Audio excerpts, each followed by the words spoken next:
Bonjour et bienvenue dans ce deuxième webinaire SACEM Plus Apax Designs consacré à Logic Pro 10.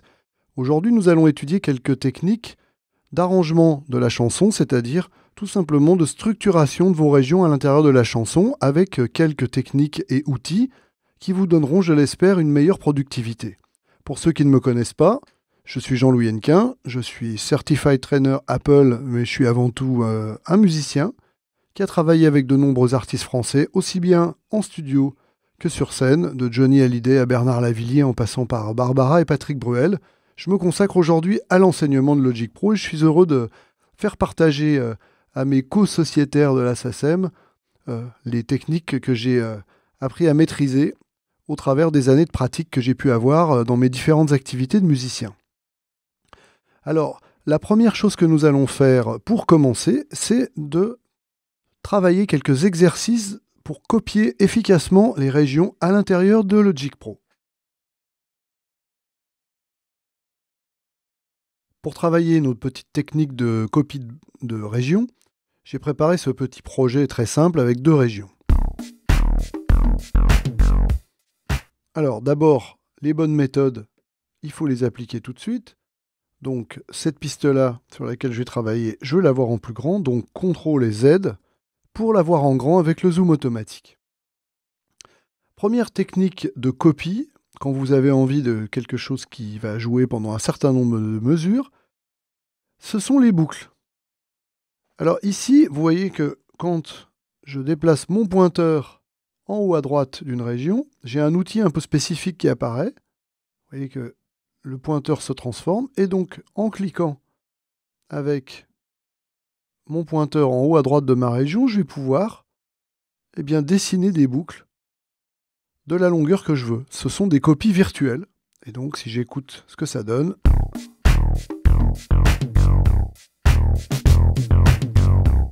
Alors, vous avez remarqué qu'en bas, bien que nos régions ne fassent pas à l'origine la même longueur, celle-ci fait une mesure alors que celle-là en fait deux, comme les deux régions étaient sélectionnées, il m'a automatiquement remis tout ça à la bonne longueur, ce qui permet de gagner du temps et d'éviter de faire deux manipulations différentes. Plutôt sympa.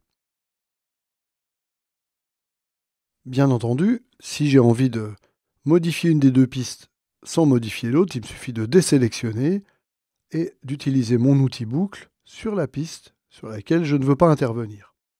Donc ça, c'est très bien, c'est très pratique et ça vous permet effectivement de constituer très rapidement une piste de rythmique. À la limite, vous pourriez même utiliser un raccourci tout simple, le raccourci L comme loop, qui vous permet d'activer la boucle sur toute la longueur de votre projet. Ça peut être très pratique quand vous en êtes au stade de la création d'idées. Donc ici, c'est la longueur de votre projet qui va déterminer jusqu'à quel moment votre boucle va jouer. Pour l'instant, nous allons désactiver la boucle. Il suffit de faire L à nouveau pour revenir exactement à notre état initial. Et là maintenant, nous allons étudier la façon de copier des régions de manière répétitive. Alors, imaginons qu'ici, je veuille copier cette région-là une fois. Eh bien, comme souvent dans le Mac, c'est la touche Alt qui va nous servir à dupliquer. C'est quelque chose qu'on retrouve un petit peu partout dans le Mac. Si vous voulez dupliquer un document, il suffit de le faire glisser ailleurs avec la touche Alt. Là, c'est la même chose.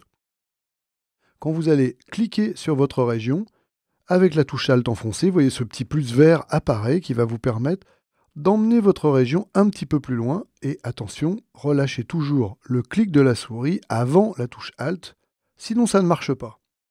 Donc vous voyez, dès que je clique, j'ai le petit plus vert. Notez bien la différence, si je relâche la touche Alt, le petit plus vert disparaît, ce qui veut dire que je vais simplement déplacer ma région et non pas la copier. Si je veux la copier, j'appuie sur Alt, je clique sur ma région, je garde bien le Alt enfoncé jusqu'à après le relâchement du clic de ma souris. Alors évidemment, c'est super, mais si on veut copier de nombreuses régions de cette façon-là, eh bien, imaginons que cette région-là, je l'ai copiée plusieurs fois, de cette façon-là, et que je veuille copier l'ensemble. C'est comme d'habitude, je fais un rectangle de sélection pour sélectionner tout ce que je veux copier, je fais Alt sur n'importe laquelle des régions et j'emmène l'ensemble à l'endroit où je désire. Cette méthode-là va très bien pour copier quelques régions, une fois, deux fois. Mais quand il va s'agir de copier beaucoup de régions et de nombreuses fois, il va y avoir une méthode un petit peu plus efficace. Avec toujours mes régions sélectionnées, puisque évidemment dans Logic tout commence toujours par la sélection de quelque chose avant de pouvoir opérer une opération justement sur ce qui est sélectionné, je vais tout simplement aller dans le menu Édition, et là j'ai un petit menu Répéter. Alors ce petit menu Répéter, vous voyez qu'il est doté d'un raccourci clavier commande R. Donc évidemment vous pourriez vous amuser à aller rechercher cet article de menu à chaque fois où vous avez à copier des régions, mais franchement je pense que ça va être quelque chose d'assez fastidieux très rapidement, donc je vais plutôt opter pour le raccourci clavier commande R. Alors avec le raccourci clavier commande R, s'affiche un dialogue dans lequel on va me demander combien de fois je veux la copie. Alors attention, la copie, évidemment, ce sont les copies en plus de l'original. Donc là, puisque je veux par exemple copier 8 fois ce qui est sélectionné, eh bien au total, je le veux 8 fois dans mon arrangement, donc je vais le copier 7 fois, plus une fois original placé déjà dans l'arrangement. Au total, j'aurai bien les 8 fois. Voilà, donc me voilà avec quelque chose qui est maintenant copié beaucoup plus vite qu'avant. Et je vais utiliser un petit raccourci clavier que je ne vous ai pas encore expliqué, qui est la touche Z quand rien n'est sélectionné dans mon arrangement et qui me permet de voir en plein écran la totalité de mon arrangement. Alors ici, il se trouve que j'ai des régions qui sont sélectionnées, donc je vois les régions sélectionnées. Pour être sûr de ne rien avoir de sélectionné, le plus simple, c'est encore de cliquer dans le fond de l'arrangement. Et maintenant, je vais pouvoir faire Z. Et vous voyez qu'ici, j'ai deux pistes avec 50 et quelques mesures qui remplissent mon arrangement. Donc ça, c'est la méthode pour copier des régions de manière assez rapide quand c'est des grands nombres de régions. Maintenant, nous allons voir un petit problème qui peut arriver quand vous copiez des régions. Je suis revenu à une version plus simple de mon projet où j'ai éliminé toutes les copies qu'on a fait juste avant. Et je vais procéder à quelques copies avec cet instrument. Voilà. Sachant que ce que je voudrais, c'est pouvoir copier ces 4 régions-là et qu'elles démarrent à la mesure 9. Alors bien entendu, la méthode manuelle est parfaite pour ça. Mais ça, j'ai fait qu'une seule copie, donc c'est pas extrêmement productif. Donc, qu'est-ce qui va se passer si je fais mon raccourci commande R et que je lui demande de me copier, par exemple, comme tout à l'heure, 7 fois le passage? Vous allez voir qu'on va avoir un petit problème. Le petit problème, c'est que quand je fais un commande R, il me prend toutes les régions, mais il recommence sa copie collée à la dernière région. Et donc ça, c'est quand même vraiment un souci.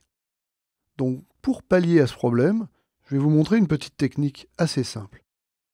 Donc pour faire cette copie et préserver le silence de notre 8e mesure, j'ai donc sélectionné toutes mes régions. Je me suis bien assuré que seule l'entête de piste de la piste en question était bien sélectionnée. Et donc là, je vais utiliser une fonction qui s'appelle les dossiers. Ça se trouve dans le menu fonction. Tout en bas, vous avez un petit menu dossier. Et vous allez aller compacter le dossier, tout simplement. Quand vous compactez le dossier, vous allez avoir une nouvelle sorte de région dans laquelle vous voyez que finalement, un seul dossier va contenir toutes les régions. Alors, si vous voulez en être sûr, il vous suffit de double-cliquer sur ce dossier. Et vous voyez que je me retrouve dans une sous-fenêtre d'arrangement dans laquelle je vois bien mes 4 régions. Donc, pas d'inquiétude, vous n'avez rien perdu. Le petit truc, c'est que pour ressortir de là, soit vous cliquez sur la petite flèche qui remonte vers le haut, soit vous double-cliquez dans le fond de cet arrangement, qui est en fait une sous-fenêtre d'arrangement. Si vous connaissez les poupées russes, c'est exactement le même principe. Donc me voilà à nouveau dans le niveau supérieur de mon arrangement, ce qui veut dire que maintenant, cette piste de dossier, je vais très bien pouvoir la redimensionner à la taille qui m'intéresse, c'est-à-dire 9 mesures. Et maintenant, et ça c'est ça qui est super, je dézoome un petit peu horizontalement avec commande flèche, comme je vous l'ai montré tout à l'heure. Ici, je vais pouvoir tout simplement boucler mon dossier complètement. Et vous voyez qu'ici, on voit très nettement que ma 8e mesure de silence, elle est bien préservée. Donc quand vous voulez faire des copies d'un groupe de régions dont la fin du groupe se termine par un silence, il faut que vous utilisiez un dossier. C'est ça que je voulais vous montrer en dernière technique pour copier des régions de manière un petit peu plus sophistiquée que simplement le Alt glisser. Alors pour terminer nos applications sur les copies de régions, eh bien nous allons combiner deux techniques que nous connaissons. La première technique, c'est évidemment le copier-coller, donc ça assez facile. Si je sélectionne donc ces régions en boucle et que je fais commande C, je copie ces régions-là. Mais maintenant j'ai envie d'aller les coller, par exemple, à la mesure 45.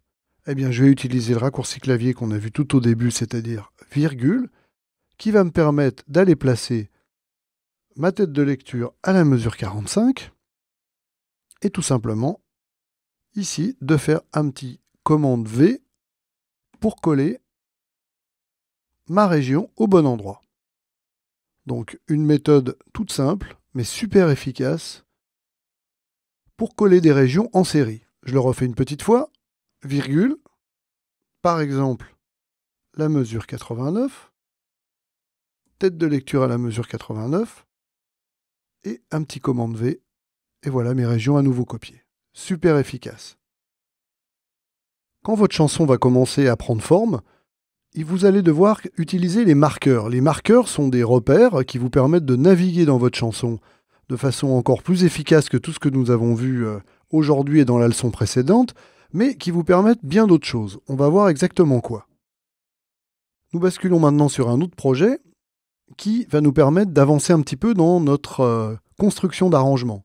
Jusqu'à présent, on a manipulé des régions de manière très basique. Ici, on a un arrangement un petit peu plus sophistiqué. Alors évidemment, on pourrait continuer à naviguer avec les techniques que nous avons vues précédemment, hein, la sélection avec Shift Spacebar. Évidemment, ça marche toujours. Mais arrivé à un certain stade, vous allez avoir besoin de structurer votre chanson pour naviguer et surtout identifier les parties de votre chanson. Ça, c'est vraiment important. Et donc pour ça, il y a un outil dans Logic qui s'appelle les marqueurs. On parlera des marqueurs d'arrangement un petit peu plus tard, mais là, nous allons parler d'abord des marqueurs classiques. Vous voyez qu'ici, on a un petit drapeau qui nous permet d'afficher ou de masquer la piste de marqueurs, et c'est ça que nous allons faire dans un premier temps. Alors, la piste de marqueurs, c'est assez simple à utiliser, mais il y a plusieurs manières de le faire. Ici, à partir du moment où vous voulez vous simplifier la vie, là, probablement la meilleure des choses à faire, ce sera d'abord de placer votre tête de lecture au bon endroit et ensuite de cliquer sur le petit plus qui est ici. Ça va vous permettre de créer un marqueur numéro 1. Alors ensuite, évidemment, on va se déplacer jusqu'à la prochaine partie de chanson. Et là, évidemment, ne commettez pas l'erreur de vous déplacer avec la tête de lecture. Utilisez un des raccourcis clavier que nous avons vus récemment. Et là, en l'occurrence, celui qui me paraît le plus adapté, c'est d'avancer mesure par mesure, parce que je veux placer un marqueur à cet endroit-là. Voilà. Et à cet endroit-là, je vais à nouveau cliquer sur le petit plus. Et donc, j'ai un deuxième marqueur. Je vais écouter un petit peu à quoi ressemble ma musique. Alors, vous savez que pour revenir au début du morceau, c'est la touche Retour chariot qui nous permet de revenir. Et on va écouter un petit peu ce qui se passe au début. J'appuie sur la barre d'espacement et la lecture va démarrer.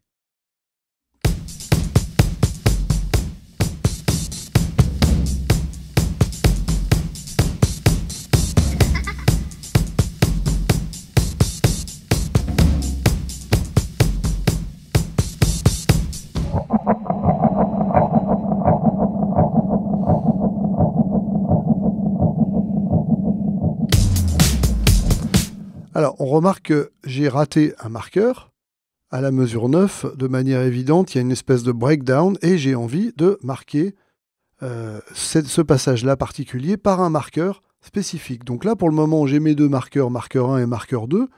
Bon, je pourrais tout à fait positionner ma tête de lecture à nouveau à la mesure 9 et cliquer sur le petit plus, mais je vais vous montrer une autre technique. Vous vous rappelez que dans Logic, quand vous cliquez sur la touche T de votre clavier, tout simplement quand vous appuyez avec votre petit doigt sur la touche T, vous avez la palette d'outils qui apparaît. Pour les anciens utilisateurs de Logic, cette touche T remplace l'ancienne touche Escape. Nous, ce qui nous intéresse ici, c'est qu'on va utiliser le crayon. Le crayon est absolument parfait pour créer des marqueurs à la volée. La seule chose, c'est que je vais d'abord zoomer un petit peu horizontalement pour voir les choses avec un petit peu plus de précision. Et je vais aller cliquer dans ma piste de marqueur avec mon stylo, d'une façon vraiment la plus précise possible. Et là, regardez ce qui va se passer. Mon marqueur numéro 2 va changer de nom tout seul. Je clique ici, hop, mon marqueur 2 s'est inséré à la mesure 9, mais par contre, le marqueur qui s'appelait 2 à la mesure 13 s'appelle maintenant marqueur 3. J'en profite pour vous rappeler que pour rappeler mon pointeur, là actuellement c'est mon stylo que j'ai choisi, j'ai pas besoin d'aller dans le menu et resélectionner le pointeur, il me suffit de faire rapidement 2 fois la lettre T, T, T, hop, et vous voyez, mon stylo est maintenant transformé en pointeur. Alors créer des marqueurs c'est bien, les renommer ça va être nécessaire évidemment, puisqu'ici il faut que ce marqueur qui porte pour l'instant un numéro, eh bien, en double-cliquant dessus, ça me donne la possibilité tout simplement de le renommer. Donc par exemple ici, évidemment, ça va s'appeler intro. Le deuxième va s'appeler breakdown. Et le dernier, pour l'instant, va s'appeler par exemple rhythm, puisque c'est le début de la section rythmique. Bien entendu, vous pouvez coloriser ces marqueurs, et je vous le recommande vraiment. Appeler la palette de couleurs, c'est quelque chose qui peut se faire soit par la barre d'outils ici, vous avez une palette de couleurs, vous voyez ici tout à droite, cette palette de couleurs, très pratique, mais franchement, c'est pareil que pour le zoom automatique, je vous incite à mémoriser le raccourci qui est Alt-C comme color, Alt-C. Donc vous faites apparaître ou disparaître la palette de couleurs avec ce raccourci. Donc là, je vais coloriser mes 3 marqueurs, et c'est vrai que ça aura tout de suite une meilleure allure visuellement. Donc ça, c'est très bien. Donc nous avons créé des marqueurs avec le stylo, nous avons créé des marqueurs avec la tête de lecture et le petit bouton plus. On va voir une autre façon de créer des marqueurs. Voilà, ici par exemple, nous avons une intervention de guitare distordue. Eh bien, je peux tout à fait créer un marqueur à partir de cette région de guitare. Et pour ça, il me suffit de me diriger à nouveau vers ici le petit menu des marqueurs. Et ce petit menu des marqueurs, si je vais dedans, je m'aperçois que je peux choisir l'option créer des marqueurs à partir des régions. Donc si je crée des marqueurs à partir des régions, vous l'aurez bien compris, c'est parce que en ayant sélectionné cette région, eh bien je vais créer un marqueur qui va faire exactement non seulement la longueur de la région sélectionnée, mais également sa couleur et son nom. Donc quelque chose de vraiment très très très intéressant. Alors, des marqueurs font par défaut une durée qui n'a pas vraiment de limite à part le marqueur suivant. Si vous avez besoin de redimensionner un marqueur, par exemple, vous êtes aperçu que la distorted guitare, vous voulez la faire durer un peu plus longtemps, eh bien, un marqueur, ça se redimensionne exactement comme une région, dans un sens ou dans l'autre.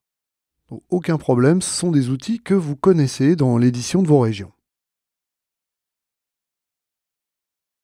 Les marqueurs sont indispensables pour un certain nombre de choses que nous allons voir juste après, mais la première chose que vous apportent les marqueurs, c'est un outil de navigation fantastique. Vous allez pouvoir naviguer partie par partie de chanson à partir du moment où vos marqueurs sont bien placés, et on va voir comment. Alors, pour simplifier les choses, ici, j'ai créé une piste de marqueurs dans laquelle j'ai déjà placé tous les marqueurs. Donc là, vous découvrez que dans le petit menu, tout à l'heure, on a créé les marqueurs à partir des régions. Ici, quand je vais dans Jeux de marqueurs, vous voyez que je peux créer des jeux de marqueurs. C'est-à-dire, je peux créer des pistes de marqueurs différentes. Vous pouvez en avoir jusqu'à 9. Je vais revenir sur la piste qui s'appelle sans nom, parce que dans la piste qui s'appelle sans nom, eh bien, justement, j'ai un certain nombre de marqueurs qui ont été insérés. Et je vais zoomer sur l'ensemble de mon projet pour qu'on voit toute la structure de mon morceau. Alors, ce qui va être vraiment intéressant, c'est qu'il y a un raccourci clavier qui a été prévu pour pouvoir naviguer directement de marqueur en marqueur. On verra qu'il fait d'autres choses juste après, mais commençons déjà par ça.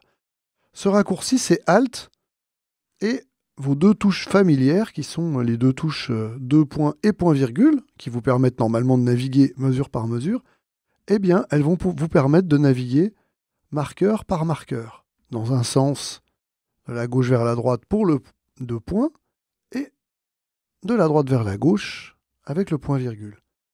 Donc ça, c'est génial parce que vous allez pouvoir directement vous positionner à un endroit. Et écouter cet endroit.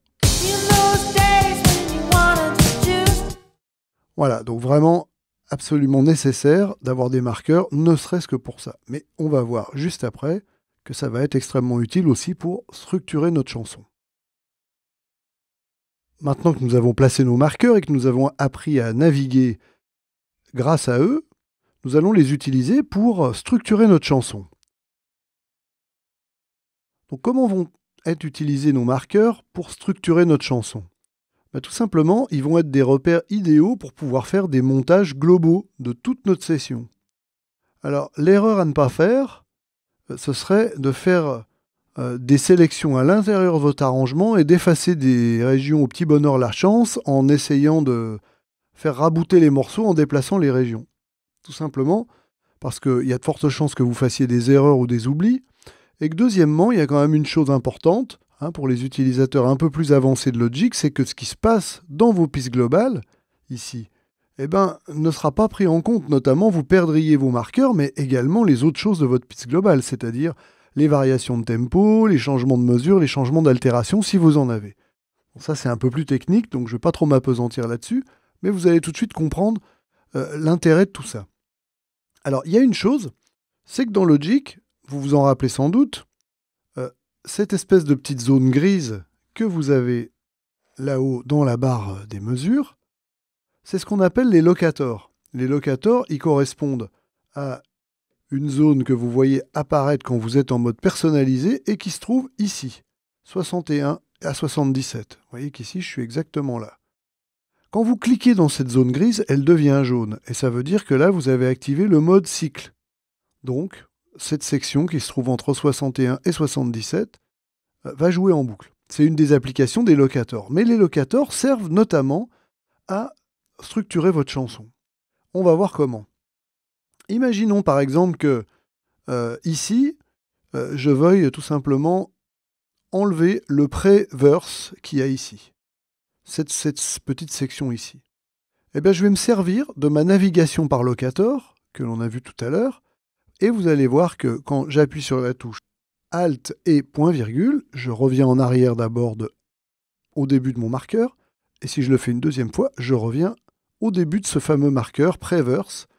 Mais vous remarquez qu'ici, les locators ont aussi bougé en même temps que je déplace mes marqueurs, et ça c'est vraiment important, ce raccourci clavier, il vous permet non seulement de placer votre tête de lecture au début d'un marqueur, mais de placer les locators sur ce marqueur. Et ça c'est absolument crucial, parce que c'est ça qu'on va utiliser pour faire les coupures globales sur toutes nos pistes d'un coup et en étant sûr de rien oublier, ni dans les pistes globales, ni dans l'arrangement. Alors, la première chose, donc, quand vous allez vouloir découper, comme si vous découpiez dans la bande 24 à l'ancienne, c'est ça, c'est de placer vos locators. Là, je les ai placés en naviguant avec mes marqueurs, mais si j'ai envie de placer mes locators à la main, il me suffit de cliquer ici et de dessiner ma zone. Alors, il se trouve qu'ici, ma zone, elle n'est pas très bien dessinée, elle est un petit peu trop grande, et en plus, le fait de cliquer dedans, ça me l'a activé en jaune, ça veut dire que ça m'a mis en mode cycle. C'est pas grave qu'il y soit et qu'il y soit pas, ça n'a pas d'importance pour ce que l'on va faire. Donc, imaginons qu'ici, je veux raccourcir mon couplet 2 et le couper en deux. Eh bien, voilà, là, la première étape, ce sera d'avoir placé mes locators ici. Et ensuite, je vais aller au niveau de mon menu édition, ici, et là, vous avez 4 articles absolument indispensables et magiques qui se trouvent dans ce menu couper et insérer du temps. Alors, couper et insérer du temps. Là, par exemple, nous avons le premier choix qui est couper la section entre les locators. Vous voyez pourquoi les locators sont aussi importants? Parce que là, ce n'est pas la peine de sélectionner quelque chose dans votre zone de piste et dans vos régions, c'est dans les locators qu'il faut sélectionner, et nulle part ailleurs. Donc ça, c'est vraiment important. Alors, on va regarder ce qui se passe quand je vais effectuer l'opération, évidemment. Donc je reviens en arrière au niveau de mon zoom. Ma zone jaune est bien activée. Je clique sur l'article et regardez ce qui se passe dans la zone de piste. Toc. Tout a été décalé vers la gauche, c'est-à-dire que le petit morceau qui avait été enlevé, eh bien, il a été remplacé non pas par du silence, mais par les régions qui étaient à droite et qui ont été collées au bon endroit. Donc je vais faire un undo pour qu'on revienne dans l'état avant.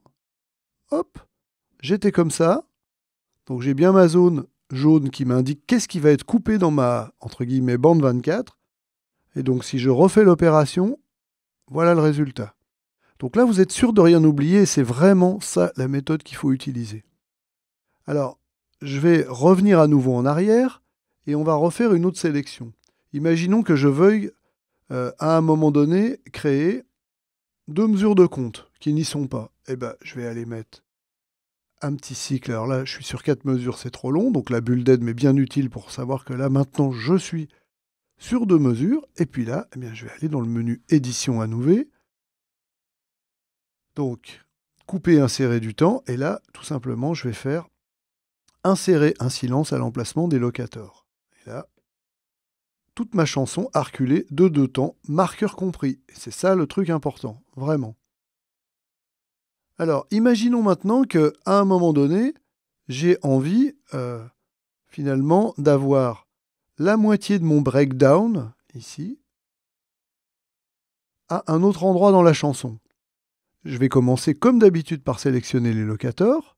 Et donc là, j'ai un petit article qui est fait, donc pour ça qu'on a déjà vu tout à l'heure, couper la section entre les locators. Couper, c'est pas anodin comme formulation. Ça n'est pas copier.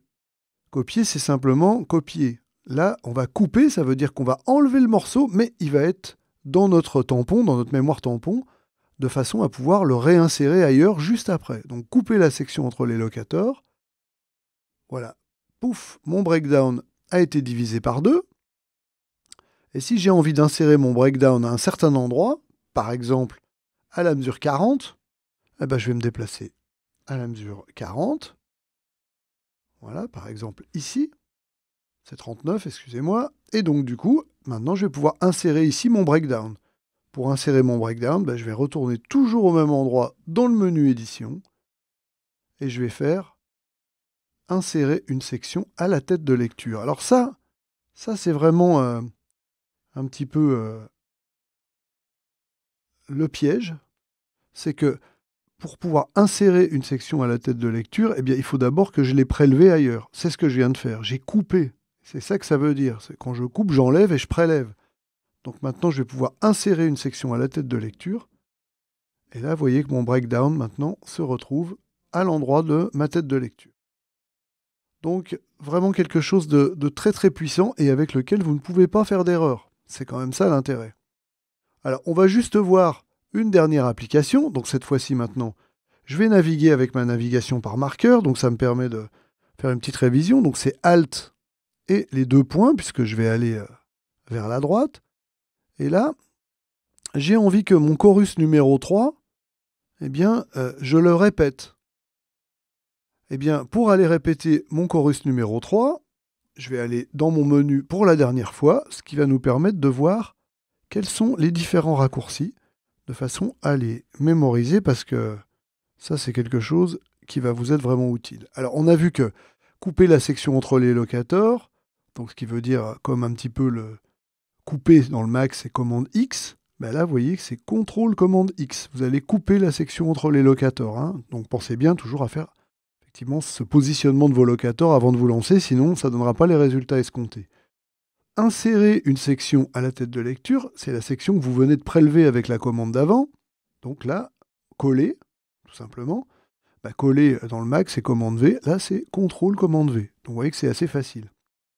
Pour le silence, c'est CTRL commande Z. Alors pensez que le Z, c'est comme 0 et que vous allez insérer du rien. Donc c'est du silence. C'est peut-être un petit moyen mnémotechnique. Et la dernière chose qui nous intéresse ici, c'est répéter la section entre les locators. Donc vous vous rappelez que tout à l'heure, on a vu que répéter les régions, c'était commande R. Eh bien là, on est sur CTRL commande R. Je ne vais pas faire par le menu, au contraire, je vais faire le raccourci clavier. Donc le raccourci clavier, ça va être donc commande CTRL et R. Et donc là, je vais me créer un ad-lib, je vais jouer mon chorus 3 une deuxième fois. Voilà, c'est fait. Et si j'ai envie de le faire 4, 5 ou 6 fois, pour faire vraiment un ad-lib, vous voyez qu'il n'y a pas de problème. Sauf que là, je suis arrivé à la fin de mon projet, donc j'ai une petite manipulation à faire pour que vous voyez que, effectivement, j'ai copié 3 fois mon chorus en plus de l'original avec un simple raccourci clavier et en étant sûr de rien oublier du tout. Donc ça, c'est absolument crucial de maîtriser ça. Donc je récapitule. Pour toutes ces opérations, vous devez faire une sélection dans les locators. Moi, je vous conseille vraiment de les faire, ces sélections, grâce à vos marqueurs. Donc il faut les avoir créés évidemment. Et en utilisant cette fonction géniale qui vous permet de naviguer de marqueur en marqueur en plaçant les locators sur la longueur du marqueur. Et donc, une fois que c'est fait, eh bien, vous allez dans votre menu Édition, dans Couper, insérer du temps, et je l'espère, vous allez rapidement eh bien, retenir ces quelques raccourcis clavier. Voilà, ce sont quelques techniques qui vont vous permettre, je l'espère, de mieux structurer vos chansons avec plus de facilité et surtout en n'ayant pas de sueur froide au moment où vous allez changer la structure de votre chanson. Et donc maintenant, je vais passer à la session de questions-réponses. Vous avez posé toutes vos questions pendant la présentation et maintenant, vous pouvez évidemment continuer d'en poser. Je vais commencer par reprendre les questions qui sont arrivées en cours de présentation.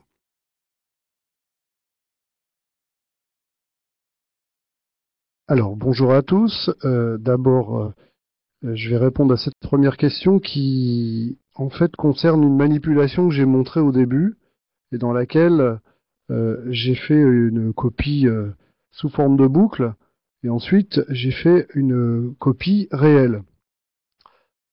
Alors donc, pour ceux qui étaient là au début, d'abord je vais me lancer dans le partage d'écran, hein, pour commencer. Le partage d'écran dans lequel je vais passer sur Logic, donc il va y avoir juste cette petite manipulation. Voilà, me voilà dans Logic maintenant. Tout simplement, quand je fais une copie réelle, c'est-à-dire la deuxième manipulation que j'ai montrée tout à l'heure, donc je fais Alt, je clique et je fais glisser ma région. Je crée donc deux régions indépendantes. Alors attendez, ça c'est un mauvais exemple. Je vais prendre une autre région. Voilà, ici, je clique, je fais glisser ma région et ensuite je la déplace. J'ai simplement deux régions qui sont complètement indépendantes. Je peux les redimensionner, je peux les bouger indépendamment les unes des autres. Alors que quand je crée une boucle, c'est vraiment des copies virtuelles, hein, c'est ce que j'ai dit tout à l'heure, et donc c'est simplement pour m'éviter d'avoir des copies réelles. Parfois ça me suffit très bien, puisqu'il suffit parfois de prolonger, par exemple une boucle de batterie, on a envie de la prolonger un certain nombre de mesures, et plutôt que de faire des copies réelles, ben, je peux faire tout à fait des boucles, avec l'inconvénient que, effectivement, si j'ai envie, par exemple, de faire deux temps de silence à cet endroit-là, l'endroit où j'ai mon pointeur, ben, ça va être un petit peu compliqué à réaliser, puisque une boucle ne permet pas de le faire. Alors, on a la possibilité de transformer des boucles en copie réelle, avec un raccourci clavier qui est CTRL et L. Vous voyez qu'ici, j'ai transformé mes trois régions, et donc à partir de ce moment-là, elles deviennent indépendantes, et je peux créer du silence entre ces différentes régions nouvellement créées. Alors je vais repasser aux questions. Voilà, donc j'avais une autre question également, où on me demandait d'expliquer comment est-ce que je pouvais mettre une musique dans le rythme. Alors, une musique dans le rythme, je suppose qu'il s'agit de savoir comment est-ce qu'on va calculer le tempo de quelque chose. Alors, ça, c'est une chose à laquelle les Apple Loops répondent tout à fait bien. Hein, c'est vrai que les Apple Loops sont faites pour ça. Les Apple Loops, vous avez une grosse librairie d'Apple Loops. Donc, les Apple Loops, ce sont ces petits fichiers auxquels vous accédez. Je vais réduire un petit peu ma fenêtre pour que vous voyez. Vous accédez aux Apple Loops via ce petit bouton en haut à droite.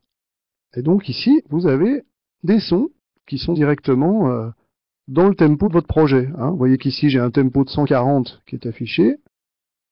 Et là, effectivement, le tempo de 140 eh bien, je vais entendre cette boucle dans le tempo de mon morceau, c'est-à-dire 127, hein, c'est indiqué ici, et non pas 140. Donc ça, c'est la première chose. Alors maintenant, si vous avez envie de mettre un fichier au tempo, effectivement, la solution, ce sera de créer une Apple Loop. Hein, donc là, effectivement, vous pourriez tout simplement emmener quelque chose que vous avez précisément découpé. Hein, par exemple, ici, cette guitare distordue, eh bien, je vais par exemple la découper, hein, de prélever par exemple, on va dire, un certain nombre de mesures. Hein, donc là, par exemple, de 53 à 57, ça fait 4 mesures.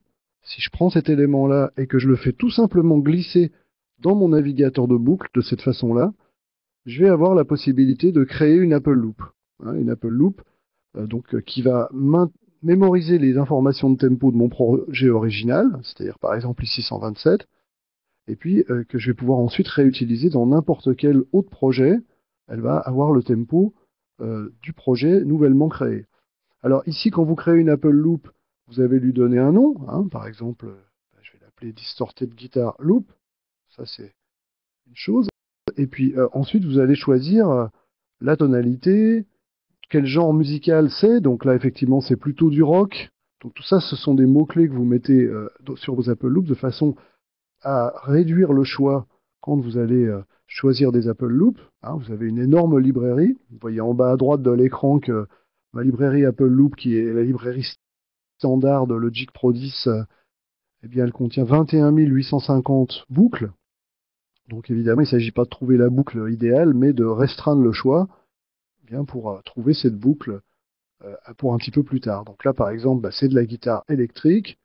Hein, et donc, c'est un instrument qui est tout seul, c'est pas un groupe. C'est plutôt déformé, c'est plutôt électrique, c'est plutôt intense, c'est plutôt sombre, c'est traité, c'est du groove, c'est ni mélodique ni dissonant, et c'est plutôt une partie que remplir. Voilà, donc à ce moment-là, quand je vais faire cette petite opération, ma base de données d'Apple Loop va se mettre à jour, et donc si je tape le mot distorted,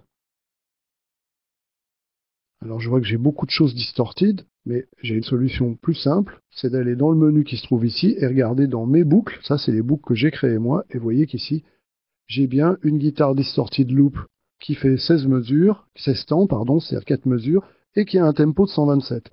Bien, cette Apple Loop, quand je l'emmènerai dans n'importe quel projet, elle jouera non pas à son tempo d'origine, mais au tempo du projet. Alors, je vais prendre une autre question. Alors, euh, j'ai d'autres questions qui sont arrivées tout à l'heure, et notamment, on me pose la question justement à propos des Apple Loops. Alors, les Apple Loops, on me demande si on peut les utiliser sans avoir de problème de droit, justement. C'est vrai que ça, c'est intéressant. Les Apple Loops, bien sûr, sont absolument libres de droit. Vous avez tout à fait euh, le droit de les utiliser dans des productions qui sortiront dans le commerce. Elles sont faites pour ça, donc aucun problème.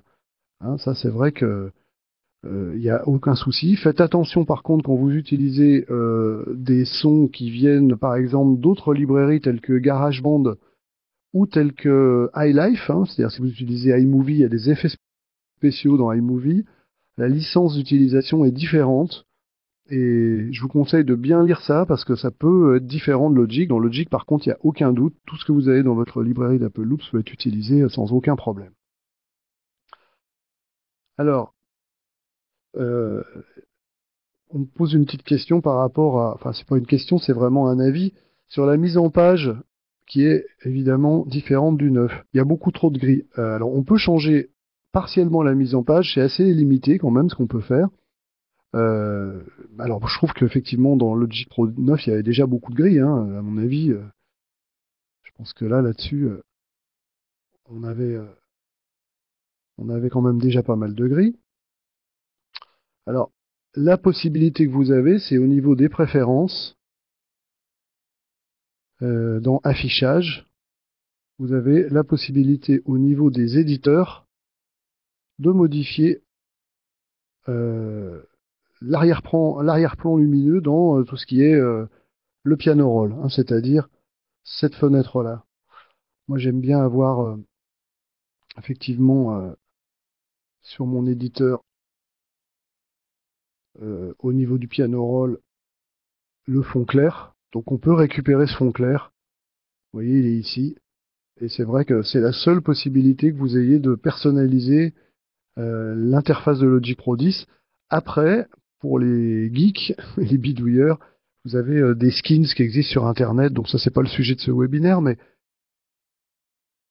je vais malgré tout, je voulais vraiment le signaler quand même. Il y a des skins qui vous permettent de complètement changer l'aspect de Logic. Mais bon, c'est quand même à utiliser avec modération.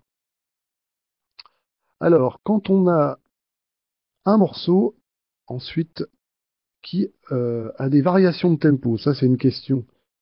Euh, Écart, tempo, pas tout à fait dans le temps, etc., etc. Les loops fonctionnent-elles aussi? Alors, oui, les loops fonctionnent aussi, mais là, vous allez tomber dans quelque chose qui va être vraiment important au départ, c'est-à-dire de faire coïncider les barres de mesure de Logic avec vos variations de tempo. Alors, ça peut paraître un petit peu abstrait quand je parle de ça.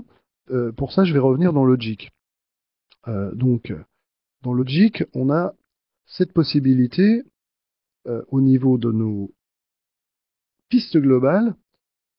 Vous savez que les pistes globales, vous allez pouvoir afficher différents éléments. Et là, ce qui va nous intéresser, c'est afficher la table des temps. Alors, la table des temps, c'est cette petite chose-là. Et cette petite chose-là va nous permettre, par exemple, si je sélectionne, alors ici, je vais prendre une région MIDI pour qu'on se rende bien compte. Alors, j'ai beaucoup de régions MIDI à l'intérieur des régions, donc je vais essayer d'en prendre une qui soit très simple. Voilà, et on va zoomer dessus. Donc le zoom, je vous rappelle que c'est CTRL-ALT pour dessiner un rectangle de sélection. Je vais vous donner à la fin de ce webinaire un petit PDF dans lequel vous aurez un résumé des raccourcis clavier vraiment essentiels qu'il faut utiliser, un petit PDF que vous pourrez télécharger, donc vous inquiétez pas. Donc ici, quand je suis dans ma table des battements, vous voyez ici, eh bien, je vais pouvoir aller choisir de connecter une barre de mesure avec n'importe laquelle des notes de ce qui a été joué en MIDI. Donc ce qui va me permettre de finalement faire coïncider les barres de mesure avec des choses qui ont été jouées sans clic. Alors attention parce qu'il y a un petit élément qu'il faut impérativement faire. Alors je sais que c'est un petit peu technique et je réponds à la question. S'il y a d'autres questions, vous pourrez me les poser peut-être par écrit et j'essaierai de toute façon d'y répondre. Vous aurez aussi la possibilité dans le formulaire d'évaluation à la fin du webinaire de suggérer des thèmes sur lesquels vous voudriez que par la suite on puisse intervenir. Alors la première chose à faire, c'est de verrouiller la région MIDI, tout simplement parce qu'une région MIDI, quand vous allez modifier le tempo, eh ben, les notes, elles vont rester aux mêmes endroits par défaut à l'intérieur d'une mesure. Donc vous allez faire un petit clic droit ou un contrôle-clic pour ceux qui n'ont pas le clic droit sur leur souris, et vous allez simplement faire un verrouillage SMPTE. Donc, ce qui veut dire que là, vos notes MIDI vont être verrouillées temporellement, c'est-à-dire qu'elles ne peuvent plus bouger. Donc, vous n'altérerez pas ce qui a été joué. Par exemple, un piano qui a été joué sans clic, vous allez pouvoir complètement modifier le tempo sans faire bouger, sans faire du tout bouger les notes musicalement. Donc là, vous voyez, je prends une barre de mesure et je vais aller la connecter avec une note.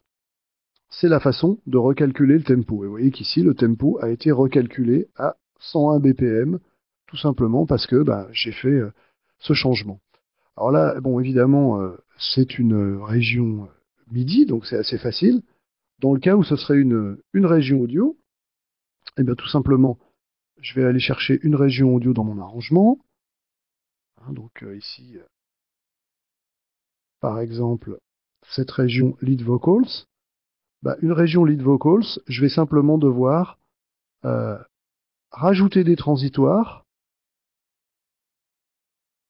mais d'abord faire une analyse des éléments transitoires, à la base de laquelle, vous voyez que le jig va me positionner ces petites lignes horizontales qui représentent finalement eh bien, les transitoires de ma partie vocale, par exemple ici, et si la partie vocale a été chantée avec un tempo complètement libre, j'aurai tout à fait la possibilité ici de dire cette note-là, ici, elle devrait être sur cette barre de mesure-là. Et donc de cliquer sur ma barre de mesure, garder le clic enfoncé et aller connecter la note qui devrait être sur ce deuxième temps de la mesure 62 avec la barre de mesure en question. Et là, vous voyez qu'ici, ça me recalcule le tempo qui maintenant est passé à 126, alors qu'à l'origine, il était un petit peu différent. Voilà, donc ça, c'est la méthode des tables de tempo, hein, la table, le bitmapping en anglais, ça s'appelle. Et donc, c'est la façon de faire coïncider quelque chose qui a été joué sans clic avec finalement la règle des mesures. Et donc, pour répondre à la question, pour finir de répondre à la question, dans ce cas-là, eh bien oui, les Apple Loops vont fonctionner puisqu'elles vont suivre les barres de mesure et donc elles vont suivre les variations de tempo. Alors ensuite, on me pose une question de comment transformer une Apple Loop MIDI en audio. Alors ça, c'est super simple, c'est ce qu'on appelle le bounce in place. Donc le bounce in place se fait d'une manière super simple.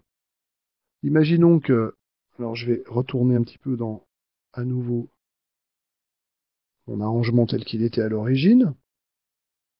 Et ici, là, vous voyez, j'ai ce qu'on avait tout à l'heure, c'est-à-dire une espèce de boucle. Alors là, ici, cette boucle-là, bah, je vais pouvoir faire un bounce in place, c'est-à-dire que là, bien que ce soit une boucle, bah, je vais pouvoir la transformer en fichier audio. Et ça, tout simplement, ça se fait en allant avec un petit clic droit ici, dans le menu bouncer et joindre, et je vais faire bounce in place. À partir de là, je vais avoir un menu qui va s'afficher, et qui va me demander, bon, éventuellement de renommer le fichier résultant. Moi, je préfère garder le nom du fichier original avec le suffixe BIP qui veut dire bounce in place.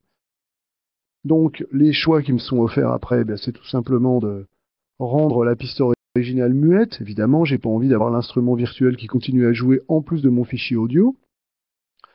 Ensuite, éventuellement, les multisorties des instruments, ça, si vous avez une boîte à rythme ou un contact qui sort en multisortie, c'est important de pouvoir non pas avoir une piste stéréo qui regroupe tout ce que vous étiez échiné à séparer, mais de garder des fichiers stéréo séparés. Donc, finalement, un fichier audio par sortie, par tranche de console. Et puis donc, diverses options que je ne vais pas totalement détailler maintenant, mais qui vous permettent soit de désactiver les plugins d'insertion si vous en aviez, et éventuellement d'inclure les mouvements d'automation que vous auriez pu avoir. Donc là, si je fais OK, voilà, je vais avoir un petit calcul qui est fait, et là, vous voyez, je me retrouve tout de suite avec le fichier audio à la place de ma région MIDI. Hein. Voilà, j'espère que ça répond à la question. Donc très simple, c'est le menu Bounce in Place. Alors, est-ce que on me pose également une autre question, n'y aura-t-il pas de problème avec les updates de Logic si on change carrément le thème de Logic et ses images? Oui, bien sûr, je pense que c'est possible que ça cause des problèmes, hein, parce que ça c'est vraiment de la bidouille, hein, donc c'est vrai qu'avoir une console de Logic qui ressemble à une API ou à une SSL, c'est super sympa. En termes de fonctionnalité, je suis pas convaincu que ça soit quelque chose de réellement très très utile. Mais bon, par contre, effectivement, c'est réservé. Personnellement, moi, je le fais pas. Hein.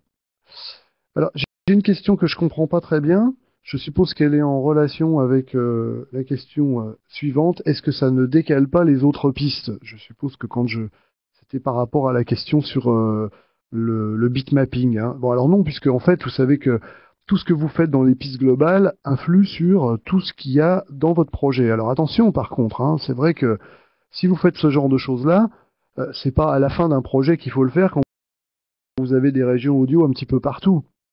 Ou alors, il va falloir éventuellement verrouiller toutes vos régions avant de faire la manipulation. Non, en fait, la manipulation que j'ai montrée tout à l'heure, elle est à faire en tout début de projet. Vous avez un instrument soliste qui a joué sans clic, vous voulez créer une piste qui suive le tempo de cet instrument-là, de façon à ce que les musiciens qui vont jouer par-dessus puissent avoir un clic, que les Apple Loops que vous allez synchroniser par-dessus puissent se synchroniser naturellement, et que vous-même, si vous faites à nouveau de la programmation par-dessus, les barres de mesure tombent vraiment à l'endroit où les barres de mesure étaient pour la personne qui a joué, puisque elle connaissait son tempo. Donc c'est simplement une opération que vous devez faire en début de projet, de façon à assurer la synchronisation de tout ce que vous allez rajouter par la suite au niveau du projet. Et donc, pour répondre à une autre question qui est dans le même domaine, on me dit c'est comme une quantisation. Eh bien non, justement. La quantisation, elle va forcer les notes à se remettre sur les barres de mesure, donc ça va changer la façon dont la performance est restituée. Hein. On va modifier, on va remettre en place, alors que là, on va justement garder les choses telles qu'elles étaient et on va finalement obliger les barres de mesure à tomber sur ce que la personne avait joué. Alors, donc là, il y a quelqu'un qui me pose une question à propos des key switch. J'aurais aimé savoir comment on gère les key switch. Là, on est très très loin de l'arrangement dans une chanson sur Logic Pro 10, puisque je suppose, Didier, que la question concerne le XS24. Hein. Il faut que vous me confirmiez ça dans la petite truc de question, parce que c'est vraiment intéressant pour moi de savoir ça. Alors, j'ai deux questions en une maintenant. Alors, deux questions. Une question qui est l'édition de partition est-elle intégrée et possible avec Logic? Alors ça, c'est la première partie de la question. Et puis, l'autre partie, est-il possible de normaliser un morceau? À quoi ça sert? Donc, c'est deux choses tout à fait différentes. Hein. Alors, l'édition de partition est-elle intégrée avec Logic? Oui, bien sûr, tout à fait. Hein, je vais revenir dans Logic à nouveau. Alors, pour avoir des partitions, évidemment, il faut avoir obligatoirement des régions MIDI. Hein. Donc ça, c'est vraiment le truc important. Alors, là, j'ai par exemple un synthé. Ce synthé-là, si je l'ouvre avec la lettre N dans l'éditeur de partition, alors vous allez voir que ici, directement, mon synthé, il est converti en partition. Alors, c'est peut-être pas le meilleur exemple parce que quand on fait une partition, il y a un petit travail de préparation quand même. Ici, vous voyez que j'ai des régions séparées. En plus, en fait, ce sont des stinct, comment on appelle ça, un stack, hein, c'est-à-dire une stack track. Donc, j'ai plein d'instruments groupés à l'intérieur d'un seul. Donc, je vais essayer de montrer les choses de manière peut-être plus simple. Voilà, vous voyez qu'ici, mes deux régions qui sont ici en boucle, ben, je vois qu'elles sont directement retranscrites en partition. Alors, si vous vouliez très rapidement faire une partition qui reprenne tous ces éléments, ben, il faudrait sélectionner tous les éléments, il faudrait les fusionner. Pour fusionner des régions sélectionnées, vous tapez la lettre J sur votre clavier comme joindre. Voilà, et là, vous voyez que tout de suite, j'ai une partition qui s'est constituée et donc que je pourrais éventuellement visualiser sous la forme euh, voilà, d'un score. Donc là, je suis un petit peu trop grand pour qu'on se rende compte. Voilà, donc là, il y aura un petit peu de travail de préparation quand même, hein, puisque bon, là, il y a beaucoup de silence, tout simplement, parce que je suis à l'intérieur d'un stack. Hein, donc, c'est un petit cas particulier, mais oui, bien sûr, l'intégration est totale. Et alors, bon, je vais même vous montrer tout simplement que si vous vouliez imprimer ici cette partition et l'envoyer en PDF, vous pourriez directement l'envoyer par mail. Hein. Donc là, évidemment, il ne va pas y avoir une présentation extraordinaire, mais voilà, vous voyez que la partition, elle est prête à envoyer par mail directement. Hein. Donc quelque chose de vraiment intéressant. Voilà, donc je vais revenir aux questions. Et l'autre question était par rapport à la normalisation. Qu'est-ce que c'est? Alors, la normalisation, c'est un processus qui va permettre de mettre le point le plus fort de votre morceau à 0 dB, c'est-à-dire quel est le niveau maximum de ce que vous pouvez produire en numérique sans avoir de la distorsion. Alors, c'est une méthode qui est une fausse bonne solution, pour répondre rapidement, puisque tout simplement, tout dépend de quel est votre niveau le plus fort. Il peut arriver parfois que vous ayez un pic très très bref qui aille à 0 dB, ce qui fait que la normalisation n'aura aucun effet sur l'ensemble de votre morceau. Pour avoir l'augmentation du niveau de votre morceau, si la normalisation ne donne rien, c'est un travail de mixage, de compression, et un travail assez long que j'expliquerai dans de futurs webinaires, hein. Mais pour l'instant, je pense que la normalisation, ça peut dépanner parfois, mais ça n'est dans aucun cas une véritable bonne solution. Alors, on me pose une question également, comment changer une équalisation sur une seule partie d'un échantillon audio comme dans Pro Tools? Alors, dans Pro Tools, vous avez quelque chose qui s'appelle les plugins Audio Suite, hein. Donc là, je ne veux pas être trop technique, mais effectivement, ce que c'est, ce sont des plugins que vous appliquez localement. C'est-à-dire, vous allez prendre une région, et cette région, bah, vous allez demander d'appliquer un plugin. Bah, la même chose se fait au niveau de Logic avec le Bounce in Place. Donc, si vous êtes ici et que vous dites, je vais appliquer par exemple une équalisation spécifique à cet endroit-là, bon, bah, je vais déjà commencer par enlever éventuellement les choses qui existent. Je vais rajouter ici un équaliseur. Voilà, donc cet équaliseur-là, bah, ça c'est comme dans Pro Tools, hein, il va falloir que je le règle. Donc on va dire que je vais faire une équalisation type voix de téléphone, hein, donc sans aigu et sans grave, donc quelque chose de un petit peu comme ça, voilà, quelque chose de très, très pointu, voilà. Donc, et ici, je vais faire un bounce in place, exactement ce que j'ai fait tout à l'heure. Donc, clic droit sur la région, bounce in place. Vous remarquez que le bounce in place, j'en ai fait un tout à l'heure. Donc, le menu contextuel se rappelle de mes dernières opérations et fait remonter les dernières opérations en tête de liste, hein. Normalement, le bounce in place, il est dans le menu bounce ici. Et vous voyez que bon, bah, il faut le trouver. Maintenant, il est directement là. Donc là, je fais mon bounce in place.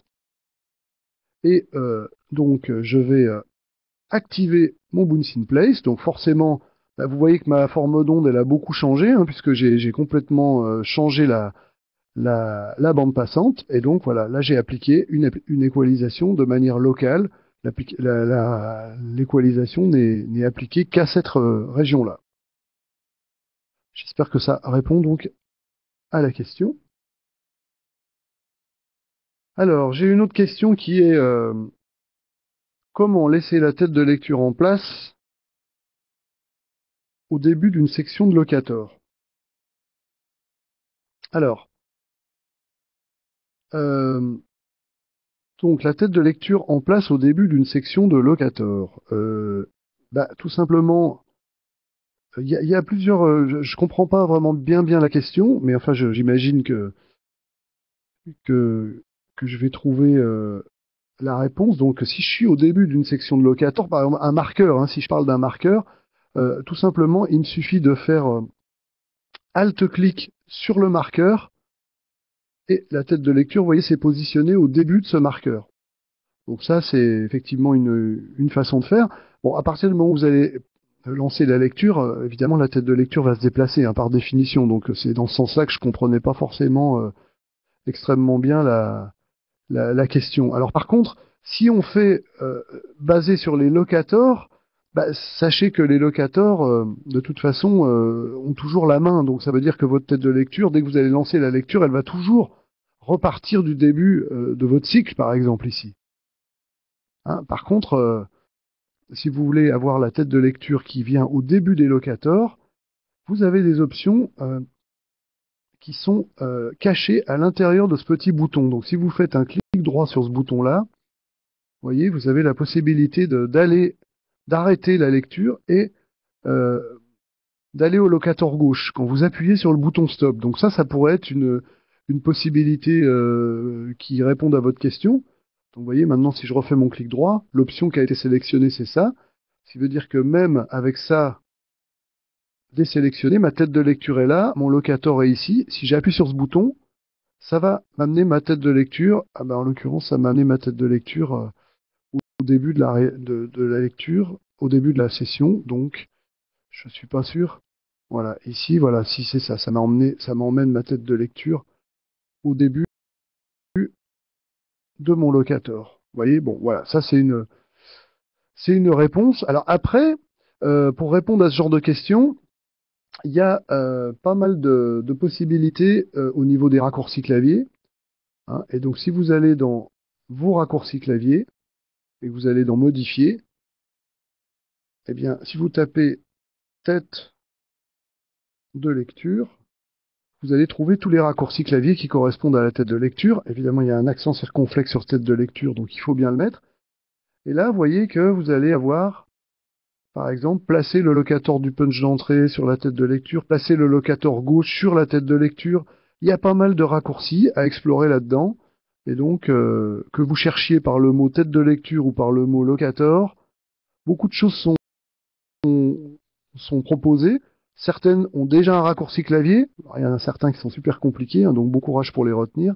Par contre, vous voyez que par exemple, placer le locator gauche sur la tête de lecture, il n'y a pas d'affectation de ce raccourci clavier-là, et pourtant il existe, hein. Donc gardez toujours à l'esprit pour les plus techniciens d'entre vous qu'il y a énormément de raccourcis clavier dans Logic Pro 10 et que en général, vous allez pouvoir trouver la fonction qui vous manque et l'affecter sous la forme d'un raccourci clavier. Alors, est-ce que la partition est exportable dans Final? Alors, la réponse est simple. Oui, elle est exportable dans Final.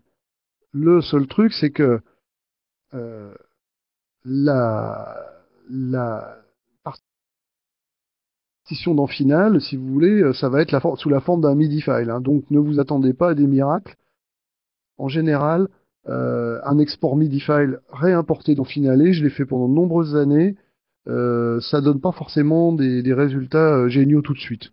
Donc je pense que si vous avez quelque chose à faire en termes de partition, bon, ça peut être un bon début, ça vous évite de tout ressaisir, mais attendez-vous quand même à avoir beaucoup de travail derrière, hein. Voilà. Alors, est-ce que c'est possible d'avoir un petit récapitulatif des raccourcis, me demande-t-on. Alors oui, on va le faire, mais je vais finir de répondre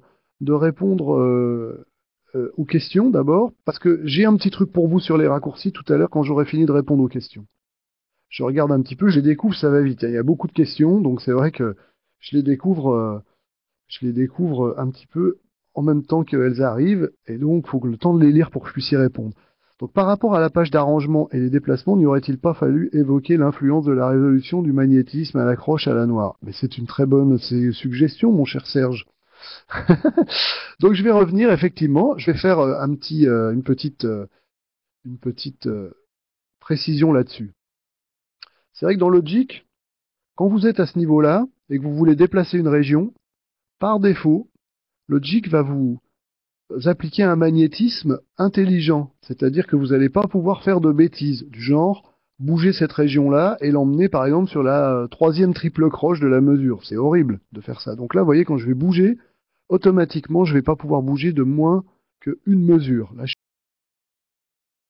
suis à la mesure 2, hein, la bulle d'aide disparaît au bout d'un moment, mais vous voyez, à la mesure 2, et j'ai déplacé donc de une mesure vers l'arrière.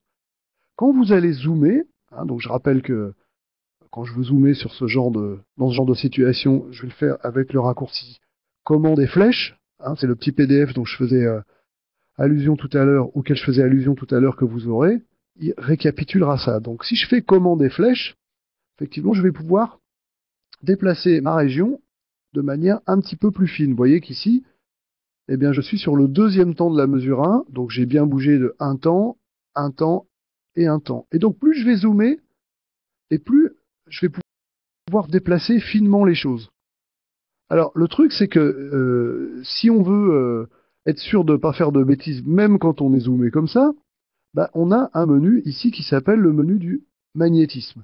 Et vous voyez qu'ici, j'ai le magnétisme qui est intelligent. Il est intelligent, ça veut dire qu'il dépend de mon niveau de zoom. Si je veux avoir un magnétisme qui soit moins intelligent, hein, qui fonctionne toujours de la même manière, quel que soit mon niveau de zoom, par exemple, si je veux être sûr de jamais déplacer les mesures, les régions, je veux dire, de moins de une mesure, bah, je vais activer par exemple l'option magnétisme sur la mesure, vous voyez, j'y suis là, et donc quand je vais bouger une mesure, une région ici, bah, quand je vais la déplacer, vous voyez, j'ai beau glisser, elle ne veut pas du tout aller ailleurs que sur les barres de mesure.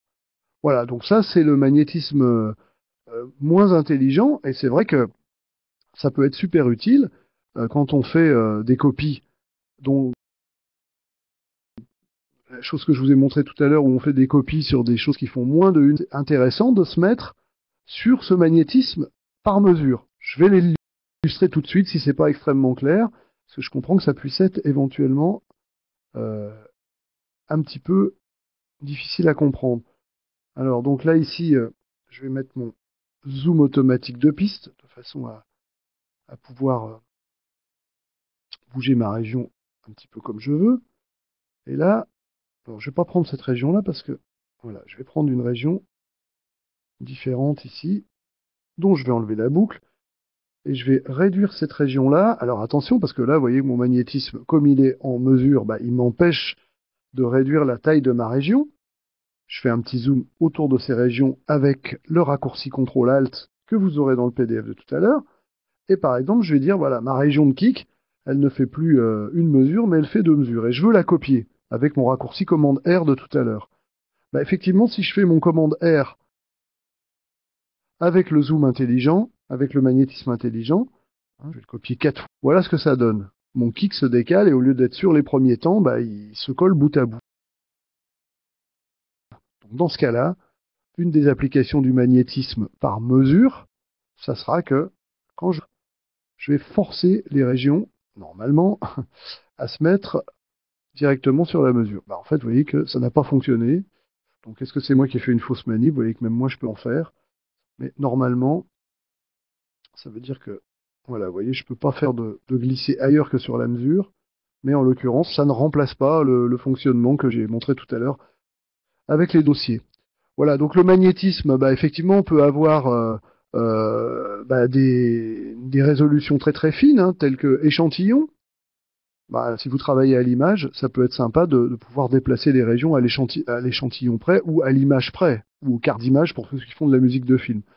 Mais moi, je vous conseille plutôt, si vous devez déplacer des régions pour ceux qui font de la musique de film et qui seraient présents ici, je vous conseille plutôt d'utiliser quelque chose qui se trouve ici dans votre barre d'outils, et donc ici de choisir dans ce petit bouton de déplacer, vous voyez, en choisissant cette valeur par image. Et donc là, vous allez pouvoir, avec les petites flèches, déplacer vos régions image par image, ou selon la valeur que vous voulez choisir, bah, une mesure plus loin par exemple. Hein, donc ce petit bouton-là, dans la barre d'outils, est vraiment utile.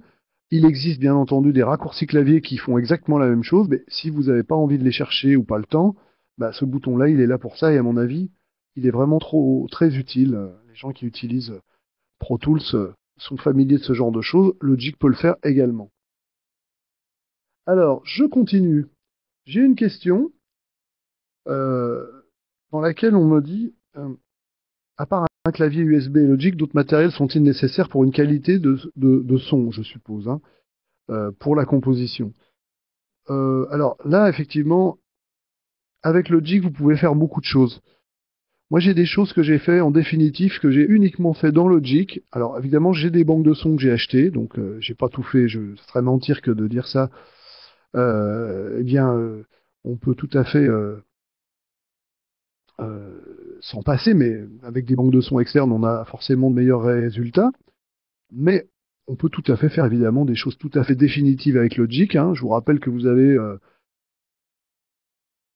à peu près 70 plugins déjà intégrés, virtuels, avec une librairie d'instruments virtuels déjà tout prêts à l'emploi qui est au-delà de 3000, sans compter les Apple Loops qui sont 21 000. Donc oui, bien sûr, vous avez pas besoin d'autre chose qu'un clavier USB et d'une paire d'enceintes, hein, parce que bon, mixer au casque, c'est pas forcément terrible, et une petite carte son, mais au pire, vous pouvez vous en passer quand vous démarrez.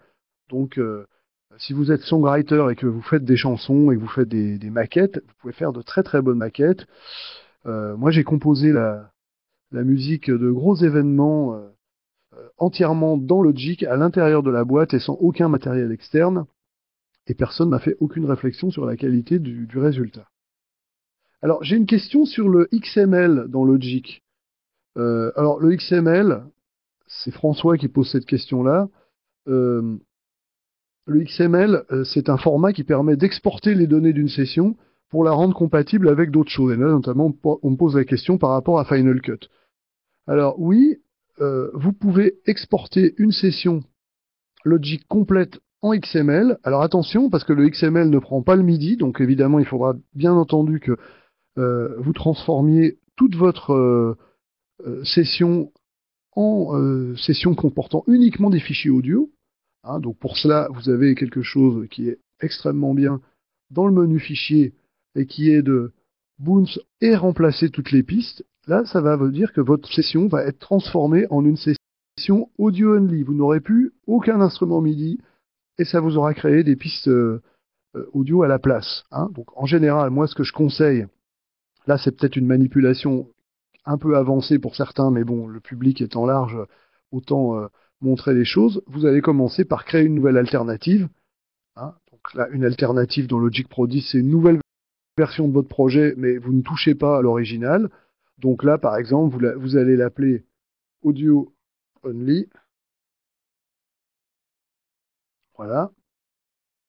Vous voyez qu'ici, maintenant, dans ma barre de titre, c'est bien marqué Audio Only. Et là, bah, je pourrais donc à ce moment-là faire remplacer toutes les pistes pour créer une session avec que des pistes audio. À partir de ce moment-là, je serai prêt à aller dans le menu Fichier, Exporter, et exporter le projet vers Final Cut Pro XML. Alors attention, le XML, c'est quand même un projet qui est un format de projet, je veux dire, qui est très spécifique à Final Cut. Ça ne marchera pas dans Media Composer, ce genre de choses-là. Donc si vous voulez, par exemple, passer dans Pro Tools ou dans Media Composer, vous pourrez exporter ça en format de fichier AAF, qui est un format de fichier universel qui permet de préserver les positions des régions dans l'arrangement et également les niveaux de votre table de mixage ainsi que les positions dans la stéréo des panoramiques. Alors, la prochaine question.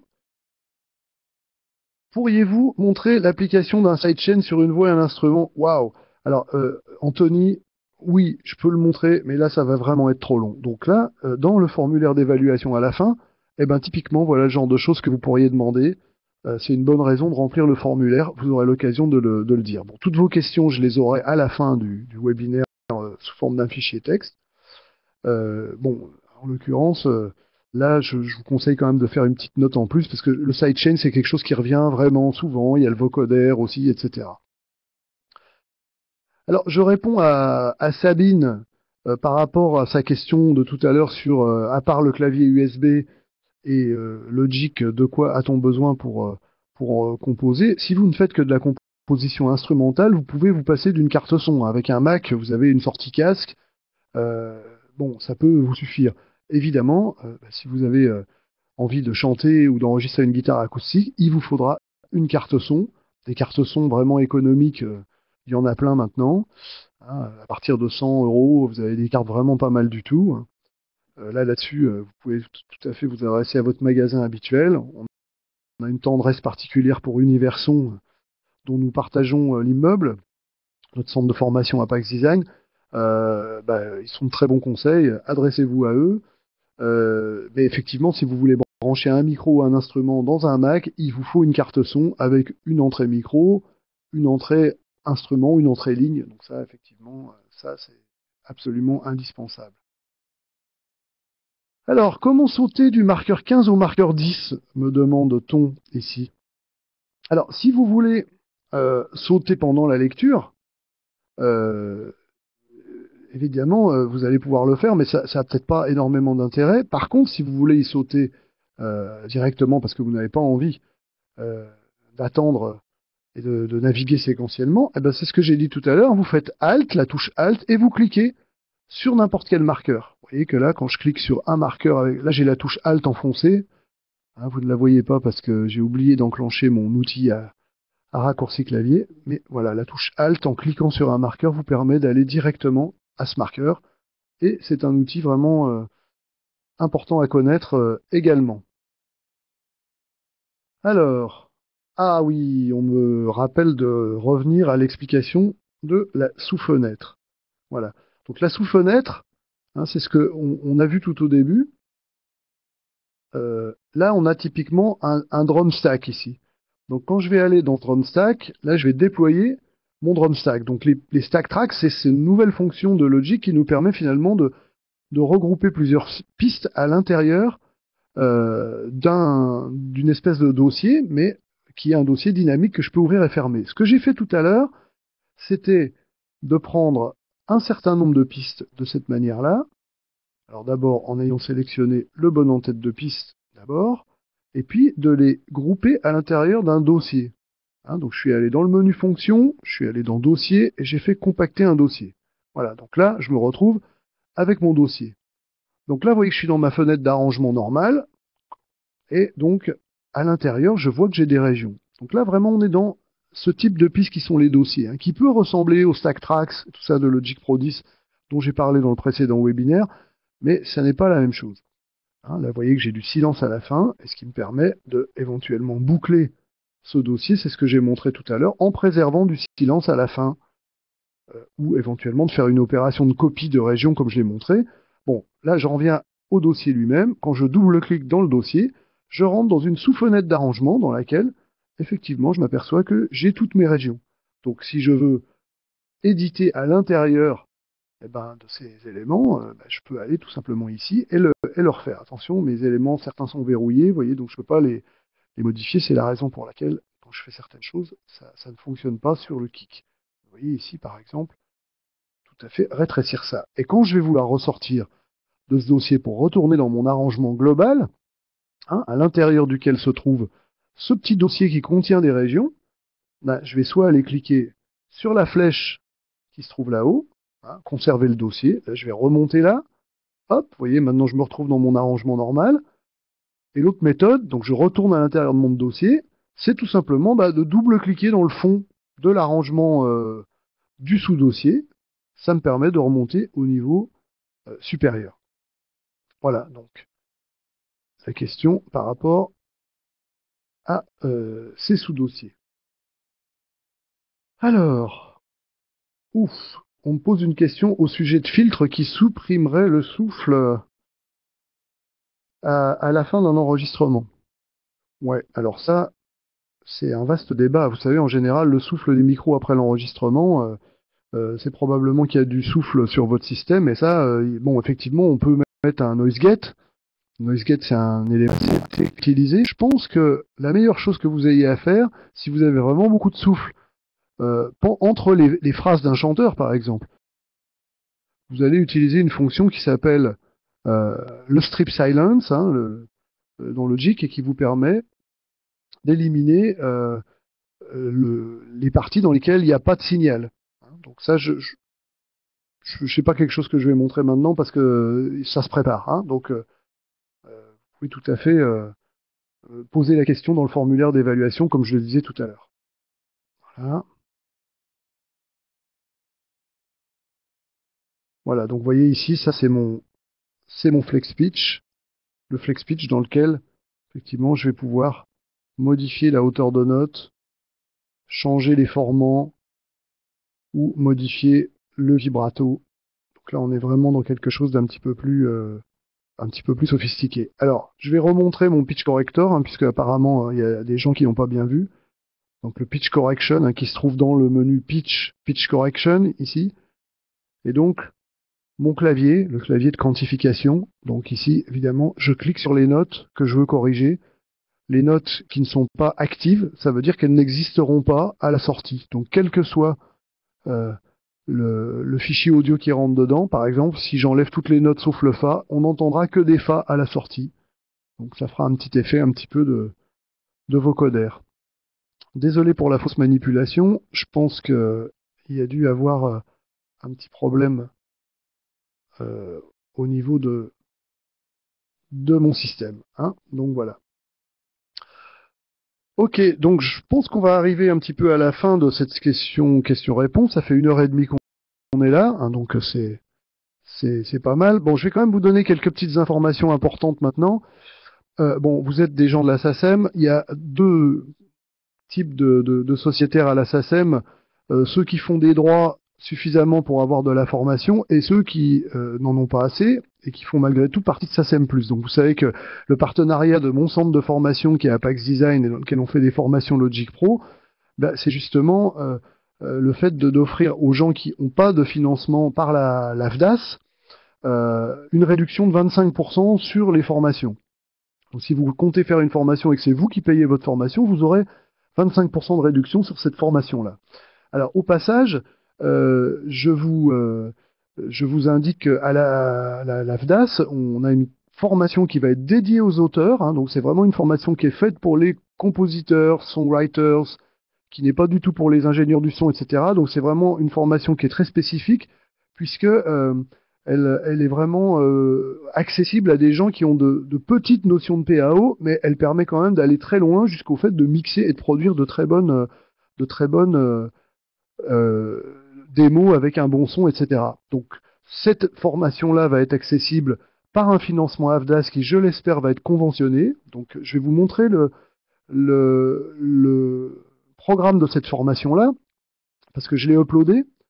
Hein, donc, il est ici, et vous allez pouvoir euh, le télécharger. Hein. Vous avez à droite de votre fenêtre une fenêtre fichier, et donc le premier fichier qui s'appelle Composé dans Logic Pro, si vous cliquez sur la ligne de ce petit fichier-là, vous avez un bouton télécharger le ou les fichiers en bas. Et donc, une fois que vous aurez sélectionné ce fichier-là, ou d'ailleurs tous les fichiers, vous pouvez tous les sélectionner en faisant majuscule, clic dessus, bah, vous appuyez sur le bouton télécharger, vous allez récupérer le PDF. Donc ça, c'est notre programme qui est dédié aux auteurs, et l'AFDAS va probablement le conventionner, en tout cas on l'espère, de façon à ce que pour ceux qui ont des droits AFDAS faisant suffisamment de droits SACEM, bah, l'attribution du siège dans la formation est automatique. La prochaine session, elle est en juillet. Donc c'est vraiment l'occasion de démarrer dans Logic Pro et d'être totalement opérationnel dans la composition après. Hein. Donc vous voyez, c'est assez détaillé. Le document va vraiment vous indiquer le détail de la formation de A à Z, point par point. Et ça, c'est le document qu'on a fourni à l'AFDAS pour le conventionnement. Donc si vous n'avez pas droit à du conventionnement AFDAS, et ben, éventuellement, évidemment, vous avez droit à la réduction de 25% due à SACEM+. Alors, autre chose que je veux partager avec vous, c'est ce petit PDF. C'est pareil, vous pouvez le télécharger dans la fenêtre de droite, hein, les raccourcis clavier. Alors évidemment, je ne vais pas vous mettre 200 pages de raccourcis clavier parce que c'est pas très utile. J'ai essayé de vous mettre quelque chose de vraiment synthétique.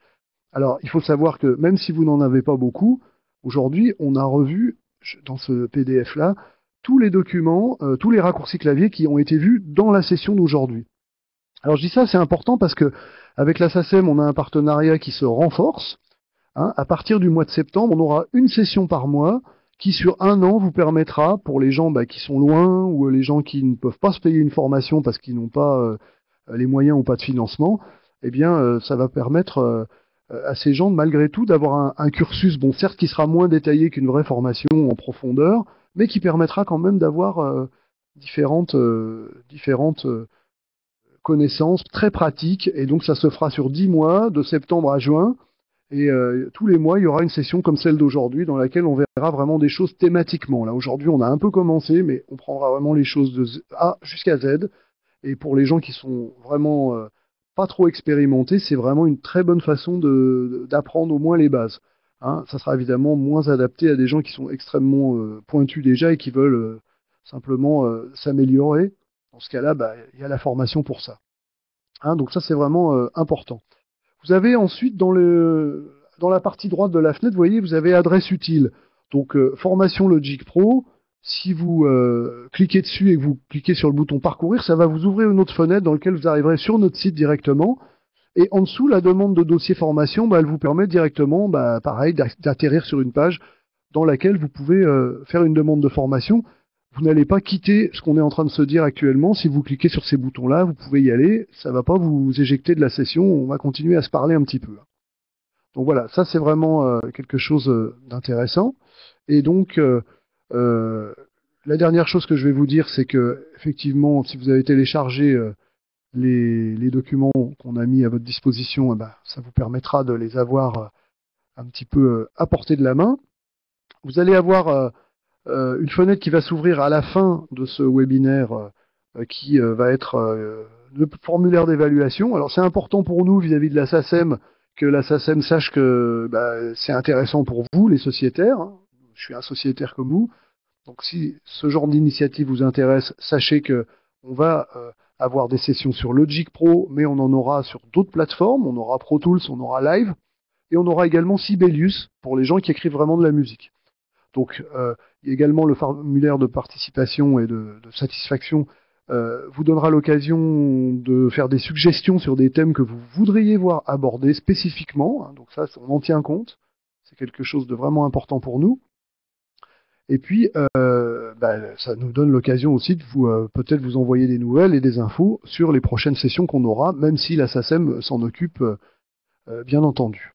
Voilà, donc on est arrivé à la fin de ce webinaire.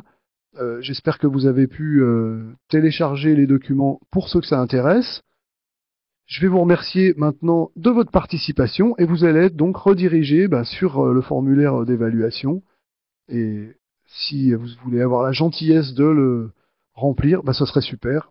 Sinon, vous recevrez de toute façon le lien de ce formulaire par email également avec un lien qui vous permettra de revoir ce webinaire sur la page de SACEM+, d'ici environ 24 heures. Voilà. Eh bien écoutez, merci à tous de votre participation et j'espère à très bientôt.